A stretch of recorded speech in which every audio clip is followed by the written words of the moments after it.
নমস্কাৰ, মই মোৰ সকলো জ্যোতিষ অনুৰাগীক মোৰ ফালৰ পৰা সম্ভাষণ জনাইছোঁ। মই আপোনালোকৰ লগত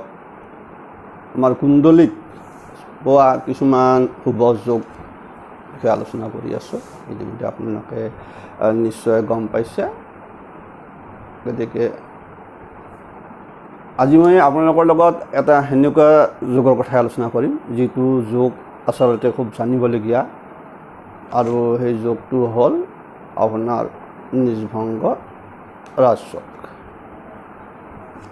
গতিকে মুখ্য কথা হ'ল কি, এই যে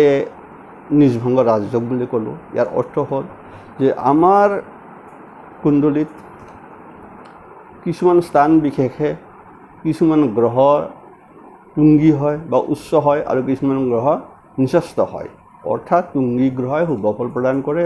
আনফালে নিচস্ত গ্ৰহই দশাকালত হয়তো আমাৰ কিছুমান সমস্যাৰ সৃষ্টি কৰে, সুফল নিদিয়ে। যদি দিয়ে কুফলে দিব, সেনেকুৱা কথা। সেইকাৰণে সাধাৰণতে নিচস্ত গ্ৰহ থাকিলে অকণমান আমি বেয়া বুলি ভাবোঁ, যিহেতু সি নিচস্ত হৈ থাকিল, তাৰ ফল যিহেতু সুফল দিয়াৰ সক্ষমতা নাথাকে। কিন্তু কথা হ'ল যে সময় সাপেক্ষে গ্ৰহৰ এই নিচস্ত গুণ ভংগ হয়। এইটো হয়তো বহুতে জানে, বহুতে নাজানে আপোনালোকসকলে, আৰু এইকাৰণে কৈছোঁ। আৰু এইকাৰণে মই ভিডিঅ'টো কৰিব লগা হ'ল, কাৰণ মই যোৱাকালি এটা ভিডিঅ' আপোনালোকৰ ওচৰত দাঙি ধৰিছিলোঁ। তাত এটা যোগৰ বিষয়ে কৈছিলোঁ, সেইটো আছিল ক্ষেত্ৰসিংহাসন যোগ। ক্ষেত্ৰসিংহাসন যোগ বুলি কওঁতে মই এটা কথা কৈছিলোঁ যে দশমপতি যদি দশমত থাকে, তেনেহ'লে উত্তম ক্ষেত্ৰসিংহাসন যোগ হয়, খুব ভাল হয় এই জাতক বা জাতিকাত। মুখ্য কথা হ'ল যে এজন মোৰ অনুৰাগীয়ে মোক সুধিছে, বোলে চা, মোৰ দশমপতি দশম স্থানত আছে, কথাটো চাব। কিন্তু কথা হ'ল তাত নিচস্ত গ্ৰহ এটা আছে। গতিকে মোৰ ক্ষেত্ৰসিংহাসন যোগ হ'বনে? মই চাৰ সুফল পামনে? প্ৰশ্ন আহি গ'ল।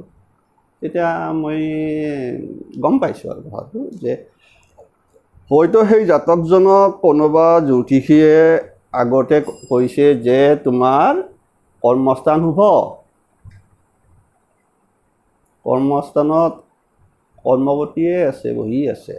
গতিকে শুভ। কিন্তু কথা হ'ল তোমাৰ তাৰ লগত এই নিচস্ত থাকিল নহয়, গতিকে তোমাৰ ফলটো শুভ নহয় কৰ্মস্থান। মুখ্য কথা তাত আছে। কাৰণ আগতে চাইছিল কাৰণে, কোৱা কাৰণে মই কালি কোৱাৰ লগে লগে ছাছপেক্ট আহি গ'ল যে ছাৰে কি ক'লে। এখন মোৰতো এনেকুৱা মোৰ থাকিব নাথাকা। এতিয়া মোৰ সেই অনুৰাগীজনক মই কৈছোঁ যে তোমাৰ কৰ্মযোগ ভাল হৈ আছে, আৰু তুমি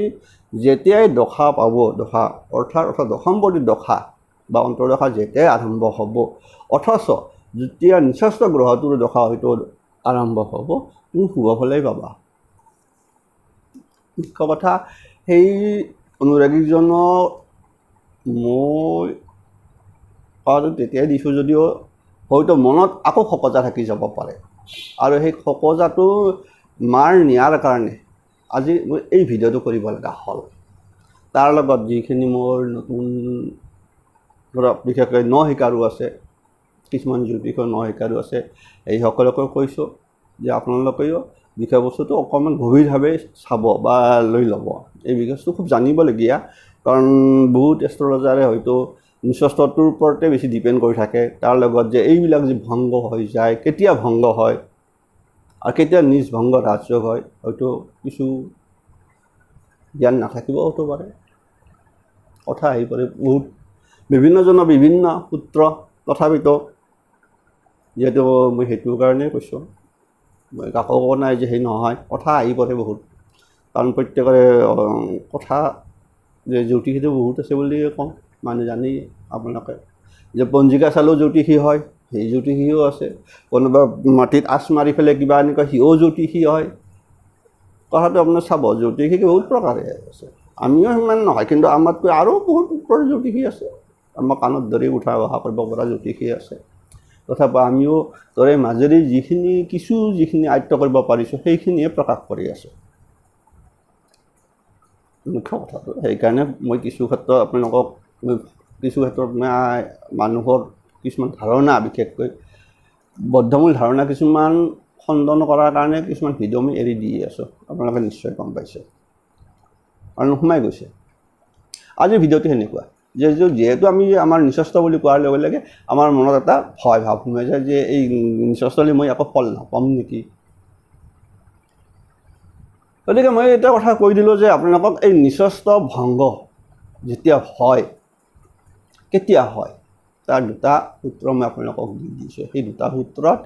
যদি পৰি যায় তেতিয়াহ'লে আপোনাৰ নিচস্ত গ্ৰহ ভংগ হৈ সি নিজভংগ ৰাজ্যক সৃষ্টি কৰে প্ৰথম কথা মই যোৱাকালি যিজন ল'ৰাই সুধিছে সেইটো ধৰি কৈছোঁ যে দশম স্থানত দশমপতি ক্ষেত্ৰসীমাটো বাদ দিয়া তাৰ বাহিৰে খুব ফল তুমি পাবা কিন্তু কথা হ'ল কি এই সূত্ৰমতে যদি গ্ৰহ এটা নিচস্ত অৱস্থাত থাকে আৰু সেই নিচস্ত অৱস্থা গ্ৰহটোৰ অধিপতি যদি সেই স্থানতে থাকে তেতিয়া এই আগত তুমি এটা শব্দই কওঁ যে স্বক্ষেত্ৰী গ্ৰহ আৰু তুংগী গ্ৰহ শুভ ফল দিয়ে গতিকে তেতিয়া সেই গ্ৰহটোৰ নিচস্ততাৰ ভংগ হয় নিজভংগ ৰাজযোগ সৃষ্টি হয় মুখ্য কথা তাৰ লগত এই গ্ৰহটোৰ যিখিনি নিচস্ত গ্ৰহটোৰ পৰা হ'ব লগা কুফল বা প্ৰভাৱ এইখিনি নাশ হৈ যায় আনহাতে যদি কোনোবা নিচস্ত গ্ৰহৰ লগত যদি তুংগী গ্ৰহ থাকে তেতিয়াও এই নিচস্তটো ভংগ হৈ যায় অৰ্থাৎ এটা কথা আমি কৈছোঁ কৈ দিম এই এটা কথা আপোনালোকক মই এটা উদাহৰণ দি দিছোঁ চাব চন্দ্ৰ কৰ্কট ৰাশিৰ অধিপতি মংগল কৰ্কট ৰাশিত নিচস্ত হয় যদি মংগলৰ লগত যদি চন্দ্ৰ যদি কৰ্কট ৰাশিত থাকে আপোনাৰ জন্মপত্ৰিকাত তেনেহ'লে নিজভংগ ৰাজ্য হ'ব বুজি পালে তেতিয়া আপোনালোকে সুফল পাব আনফালে মংগল যদি আপোনাৰ নিচস্ত হয় তাত যদি বৃহস্পতি গৈ থাকে বৃহস্পতি তাত কিন্তু কৰ্কটত তুংগী হ'ব ঠিক সেইদৰে মকৰত আৰু আপোনাৰ মংগল তুংগী হ'ব বৃহস্পতি নিচস্ত হয় একেই কথা বিপৰীত চাইড ঠিক এনেকুৱা কথা যদি তাত হৈ যায় যদি বৃহস্পতি আহি থাকিল বৃহস্পতি বহি থাকিল তাত মংগল থাকিল যে আমি ক'ম যে মংগলৰ নিচস্ত হৈ আছে পঞ্চম স্থানত বিদ্যাস্থানটো অতি বেয়া ধুন হ'ল যদি মীন লগ্ন হয় পঞ্চম স্থানত বৃহস্পতি উচ্চ শিক্ষা নহ'ব নেকি ল'ৰাটো ক'ব কোৱা মানুহ আছে নিচস্ত হৈ আছে আৰু নিজে আনা পণ্ডিত আছে বহুত আছে ক'ব নাপায় বহুতে নিজেও চাই গতিকে ভাবি কি বহুত কথাটো কৈছোঁ তাৰ কথা হ'ল কি তেতিয়া কিন্তু তাৰ শুভ ফল হ'ব তাৰ নিজভংগ ৰাজযোগৰ সৃষ্টি হৈ যাব যদি মংগল যদি কৰ্কটত থাকি তাত যদি বৃহস্পতি থাকে আহি পেলাই অৰ্থাৎ তুংগী বৃহস্পতি তেতিয়াও এইটোও নিজভংগ ৰাজযোগ হ'ব আনফালে মংগল মকৰত থাকিল তুংগী তাত যদি বৃহস্পতি নিচস্ত হৈ থাকে তেতিয়াও আপোনাৰ নিজভংগ ৰাজযোগ হ'ব সেইকাৰণে কোৱা হৈছে যে যেতিয়া এনেকুৱা কণ্ডিশ্যন হয় যে স্বক্ষেত্ৰী হওক বা তুংগী গ্ৰহৰ লগত নিচস্ত গ্ৰহ সংযোগ ঘটে তেতিয়াহ'লে এই গ্ৰহৰ নিচস্ত গুণটো ভংগ হৈ যায় আৰু তাৰ ফলত এই গ্ৰহেও শুভ ফল দিবলৈ বাধ্য হয় আৰু সেই শুভ ফলটো পৰিচালনা কৰে যিটো মিত্ৰস্থান যিটো স্বক্ষেত্ৰী গ্ৰহ সি অথবা যিটো তুংগী গ্ৰহ সি কৰিব পৰিচালনা ফলটো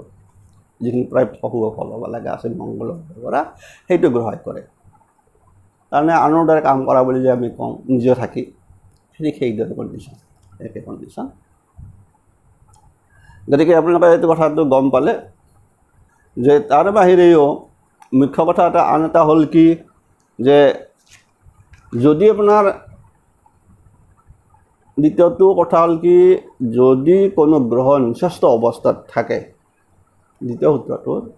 আৰু সেই গ্ৰহৰ অধিপতি গ্ৰহ মনত ৰাখিব নিশ্চয় থাকে আৰু যিটো গ্ৰহৰ অধিপতি গ্ৰহ সেইটো যদি আপোনাৰ লগ্ন সাপেক্ষে বা চন্দ্ৰ সাপেক্ষে তাৰমানে ৰাশি চন্দ্ৰটো আমাৰ ৰাশি চন্দ্ৰৰ সাপেক্ষে কেন্দ্ৰত থাকে অৰ্থাৎ আপুনি আপোনালোকক কৈ দিছোঁ যে সেই থাকে তেতিয়াও এই নিচস্থ গুণটো ভংগ হৈ যাব যদি কেন্দ্ৰত থাকে গতিকে তেতিয়াও আপোনালোকৰ এই নিজভংগ ৰাজ্যক হ'ব আৰু কিন্তু কথা প্ৰথমটো যিটো হ'ব স্বক্ষেত্ৰীত থকা আৰু তুংগী অৱস্থাত থকা তুমি গ্ৰহ সেইটোৰ যিটো হ'ব সেইটো প্ৰবল নিজভংগ ৰাজ্য তাৰ ফলটো বহুত ওপৰত গুচি যাব কিন্তু এইটোত আপোনাৰ মুখ্যত কথা কিছু ফল পালেও কিন্তু নিচস্থ গ্ৰহৰ অশুভ ফলটো নাপায় এতিয়া নাপাব কিন্তু আপোনালোকে আমি যদিও কম যে আপোনাৰ অমুক মিছা কথা এইবিলাক নহ'ব কাৰণ সি আপোনাৰ যেতিয়া যদি স্বক্ষেত্ৰী গ্ৰহটো যদি কেন্দ্ৰত থাকে অৰ্থাৎ লগ্নত থাকি যায় অথবা চতুৰ্থ অথবা সপ্তম বা দশমত যদি বা থাকি যায় তেতিয়াহ'লে আপোনাৰ এইটো গ্ৰহ নিচস্থ গ্ৰহৰ নিচস্থ যিটো অশুভ ফল সেই নোহোৱা হৈ যাব তাৰ ফলত এটা ৰাজযোগ সৃষ্টি হৈ থাকিব কথা ৰাজযোগ হোৱাৰ লগে যি প্ৰত্যেকটা ৰাজযোগৰ আপোনাৰ ফল একে নহয় একদিন আলোচনা কৰিম গম পাব কেতিয়া প্ৰবল ৰাজযোগ হৈ থাকে যিটো প্ৰথমটো প্ৰবল ৰাজযোগ গতিকে এটা পূৰ্ণ ফল গ্ৰহ তুংগী গ্ৰহৰ যিটো ফল সেইটো পূৰ্ণ হ'ব তাৰ লগত নিচস্থ গ্ৰহেও সেই লৈ গুচি যাব সেইজনটো গ্ৰহে লৈ যাব মইতো ক'লোৱে যে আপুনি আপোনাৰ লগত থকা মানুহজনৰ দ্বাৰাই আপুনি কাম কৰিছে কিন্তু কামখিনি দুই একে কৰি থাকিব গতিকে মংগলৰ যিখিনি কাম এইখিনি আপোনাৰ কৰ্কটত থকা চন্দ্ৰ বৃহস্পতিয়ে কৰিলে গুচি যাব বা চন্দ্ৰৰ লগত থাকিলে চন্দ্ৰয়ে লৈ গুচি যাব গতিকে গম পালে দ্বিতীয় কথা এনেকুৱা গতিকে আপোনালোকৰ যিসকলে ভাবি আছে যে নিচস্থ হৈ আছে গতিকে মোৰ অশুভ যে আপোনালোকে গম পাব আৰু নিচস্থ গ্ৰহ যদি আপোনাৰ অশুভ হ'ব যদি সি অকলে থাকে আপোনালোকক ক'লোঁ যদি অকলে থাকে অথবা যদি তাৰ লগত তুংগী গ্ৰহ নাথাকে বা স্বক্ষেত্ৰী গ্ৰহ নাথাকে তেতিয়াহ'লে আপোনাৰ নিচস্থ গ্ৰহ যদি বেলেগ গ্ৰহৰ লগত থাকি যায় তেতিয়াহ'লে আপোনালোকে নিচস্থ গ্ৰহৰ শুভ যেতিয়া দশাকাল বা অন্তৰ্দশাকালত কিছু হ'লেও আপোনালোকে অসুবিধাৰ সন্মুখীন হ'ব কাৰণ যিহেতু নিচস্থ হৈ থাকিল গতিকে তাৰ কাৰণে আপোনাৰ জানি কৈছোঁ হয়তো আপোনাৰ সেই সময়খিনিতো আৰ্থিক আৰু বেমাৰ আজাৰ হয়তো কোনোবা আঘাতপ্ৰাপ্ত কিবা কানি আনুষংগিক সৰু সুৰা যিখিনি য'ত মুখ্যতঃ কথা হ'ল য'ত নিচস্থ হৈ আছে তাৰ ফল কাৰণ আমাৰ বিশেষকৈ প্ৰত্যেকটা ৰাশিৰ ভাৱ অনুযায়ী লগ্ন অনুযায়ী ভাৱটো প্ৰত্যেকটা 12টা ৰাশিত 12টা ভাৱ চলি থাকে গতিকে সেই ভাৱটো যিটো ভাৱত থাকে সেই ভাৱৰ শুভ ফলৰ কিছু তাৰতম্য ঘটিব যে অমুক হ'ব বুলি নহয় তাৰো ফল কিছু কাৰণ আপোনাৰ এতিয়া চতুৰ্থ কোৱা নাই মই ধৰচোন আপোনাৰ চতুৰ্থ নিচস্থ তাত কোনো গ্ৰহ নাই বুজি পাইছি না হয়তো চতুৰ্থ অধিপতি হয়তো তৃতীয়ত বহি আছে তেতিয়া মিত্ৰস্থান তেতিয়া আপোনাৰ সেই দশাৰ সময়ত হয়তো আপোনাৰ মানে ইষ্ট কুটুম্ব বা মিত্ৰৰ লগত আপোনাৰ বা মিত্ৰৰ লগৰ পৰা আপুনি হয়তো কিছু অসুবিধাৰ সন্মুখীন হ'ব হয়তো আপোনাৰ মিত্ৰৰ লগত ভাল সম্পৰ্ক নাথাকিব হয়তো আপোনাৰ কাৰোবাৰ লগত ৰিলেশ্যনত ব্যাঘাত ঘটিব এনেকুৱা বহুত কথা থাকে ঠিক সেইদৰে ধনস্থানত হৈ থাকিল গতিকে ধনস্থানত হৈ থাকিল তেতিয়া ধৰণৰ আপোনাৰ আপডাউন হৈ থাকিব সেই দশাকালত আপোনাৰ মনৰে ধন হাতত নাথাকাই হৈ যাব কথাকালে চাব লাগিব আপোনাৰ ভাৱ যিটো ভাৱত নিচস্থ হ'ব সেই ভাৱৰ ওপৰত প্ৰভাৱ পেলায় মুখ্যতঃ আপোনালোকসকলে গতিকে আপোনালোকে গমেই পালে এতিয়া যে দ্বিতীয়টো হৈছিল কি যে মানে চন্দ্ৰৰ পৰা যদি কেন্দ্ৰত থাকে সেই ৰাশিৰ অধিপতিটো য'ত নিচস্থ আছে সেই ৰাশিৰ অধিপতিটো বা লগ্নৰ পৰা থাকে দুটাৰ পৰাই চাব লাগে অকল কেন্দ্ৰৰ লগ্নৰ পৰাই নহয় যেনে আমাৰ কেন্দ্ৰস্থানটো লগ্নকো ধৰা যায় গতিকে লগ্ন হওক চতুৰ্থ হওক সপ্তম দশম গতিকে এতিয়া মই যে ক'লোঁ যে সোধা বুলি ক'লোঁ গতিকে নিশ্চয় তুমি গম পালা কথাটো তোমাকো মই কৈছোঁ তুমি গম পালা যে মই কিয়লৈ কৈ দিলোঁ লগে লগে যে তুমি তোমাৰ ক্ষেত্ৰ সিংহাসনো হ'ব আৰু তোমাৰ শুভ ফলে তুমি পাবা কিন্তু কথা হ'ল এই যে মই ক'লোঁ যে তোমাৰ কৰ্মফলৰ ঠাইত হোৱাৰ কাৰণে তোমাৰ কৰ্ম যদিও এনে চলি থাকিলেও তুমি সেই সময়ত বিশেষকৈ দশম স্থানৰ অধিপতি গ্ৰহৰ যেতিয়া দশাব অন্তৰ্দশাত তুমি শুভফলে পাবা। এই নিচস্ব গ্ৰহৰ পৰা কোনো তোমাৰ অসুবিধা নহয় আৰু সেই নিচস্ব গ্ৰহক পৰিচালনা কৰিব এই আপোনাৰ স্বক্ষেত্ৰী গ্ৰহটো। গতিকে আপোনাৰ ঘৰত আপুনি বহি আছে, তাৰ পৰা আপোনাৰ কোনোবা অন্যায় কৰিব আহিলে কিবা এটা ভাৱ লৈ, কিন্তু আপোনাৰ কথা বাৰ্তাত সন্তুষ্ট এইফালে আপোনাৰ কথা মতে নিৰ্দেশ মতে সি কৰি আছে কাম। গতিকে তাৰ দ্বাৰা আপুনি কাম আদায় কৰি আছে, বস্তি সেনেকুৱা কথা। সি আহিছিল বেয়া ভাৱত, কিন্তু আপুনি ঘৰতে থাকিল। গতিকে আপুনি থকাৰ পিছত কি কৰিব? উপায় নাপায় আপোনাৰ কথা বাৰ্তা পতাৰ পিছতে আপোনাৰ লগত বোলে হ'ব দে ময়ো অলপ সহযোগ কৰোঁ, সেই সহযোগ কৰি দিব। ঠিক সেনে কথাবিলাক আপুনি সেনেকৈ যে চাব লাগিব কথাবিলাক এৰিছোঁ। গতিকে নহকাৰুবিলাকেও নিশ্চয় গম পালে, আৰু এইটো এটা খুব ভাল জানিবলগীয়া বিষয় আছে নিচস্ব গ্ৰহ। যদিও আমি কওঁ প্ৰায়ে কৈ থাকোঁ যে আপোনাৰ অমুকৰ নিচস্ব হৈ আছে, নিচস্ব ভংগ হৈ যায় গ্ৰহত, আৰু যেতিয়াই ভংগ হ'ব আৰু তেতিয়া এই ক্ষেত্ৰত এনেকুৱাই দুটা পইণ্টৰ ক্ষেত্ৰত আপোনাৰ নিজ ভংগ ৰাজযোগ সৃষ্টি হয়। আজিলৈ মানে আপোনালোকে নিশ্চয় ক্লিয়াৰ হ'ল যে নিচস্ব গ্ৰহয়ো কেতিয়াবা শুভ ফল দিবলৈ বাধ্য হয়, আৰু যেতিয়াই দিব লগা হয় সেই সময়টো হয় আপোনাৰ ভংগ হয়, নিজ ভংগ ৰাজযোগ সৃষ্টি কৰে। গতিকে তাৰ ফলটো